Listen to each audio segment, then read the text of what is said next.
இந்த ஆனந்தம் எப்படி வரும்? நிறைவாக சொல்றேன், நீண்ட நேரம் பேச எனக்கு முடியல. ஒரே ஒரு சிவாய நம. நீங்க சொல்றீங்க பலவற்றை நாம பொருளும் புரியாது, ஒன்றும் புரியாது, எது சொன்னா சிவாய நம என்று சிந்தித்திருப்பார்க்கு அபாயம் ஒரு நாளுமில் அவை சொன்னா. ஏன் சிவாய நம?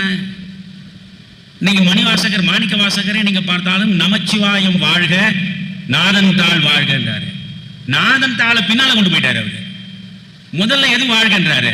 நம சிவாய வாழ்க, சிவாய வாழ்க, நம சிவாய வாழ்க, அப்புறம் தான் நாதன் தாள் வாழ்க என்றார். அந்த சிவாய நம என்பதில் அவ்வளவு விஷயம் இருக்கு. இதை புரிஞ்சுக்கிட்டு வாழ்ந்தீங்கன்னா பண்பாடு தானா வரும். இப்ப சொல்லட்டுமா? கொஞ்சம் பாருங்க, ஒரே நிமிடத்தில் முடிக்கிறேன். சிவாய நம என்று சிந்தித்திருப்பார்க்கு அபாயம் ஒரு நாளும் இல்லை. இல்லையா? உண்மை அது. சிவாய நம. சி வா, நடுவில் யா, இந்த பக்கம் ந ம இருக்கா? சி வா ய ந ம.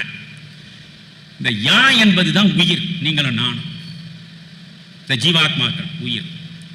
இந்த பக்கம் சி வா, இந்த பக்கம் ந ம. சி என்பது சிவனை குறிக்கும், வா என்பது சக்தியை குறிக்கும், ஆக மொத்தம் இறைமையை குறிக்கும். ஆச்சா? இது இந்த பக்கம் ந ம. ந என்பது நான் என்கிற ஆணவத்தை குறிக்கும். ம என்பது அனைத்து மாய மும்மலங்களையும் குறிக்கும். புரியுதா? நீங்கள் பல்வேறு மாயைகள் சிக்கி சுழன்று கொண்டிருக்கிறீங்களே, இதை குறிக்கும். இப்போ இந்த பக்கம் சிவா, இந்த பக்கம் நம, நடுவில் இருப்பது நாம் யார். அப்படி என்றால் இறைவன் உங்களுக்கு ஒன்றை சொல்றான், தெளிவா சொல்றான். இதை புரிந்து கொண்டால் போதும். யாருடைய மண்டை ஓட்டையும் எடுத்து பிரித்து அவர் ஒரு எழுத்தாணி மாதிரி ஒன்று எடுத்து 700 கோடி மக்கள் இந்த மண்ணில் இருக்கான். இல்லை, இப்போ 800 கோடின்றான் உலகம் பூரா. 800 கோடி மக்களையும் ஆண்டவன் படைத்திருக்கிறானே, அவன் வந்து ஒவ்வொரு மண்டையிலும் இப்படி இப்படி இருக்கிறான் நீ அப்படின்னு எழுதி அனுப்பலை. ஒவ்வொரு மனிதனையும் இறைவன் சுதந்திரமாக படைத்திருக்கிறான். முழு சுதந்திரத்தை கொடுத்தவன் யாருன்னா இறைவன் தான்.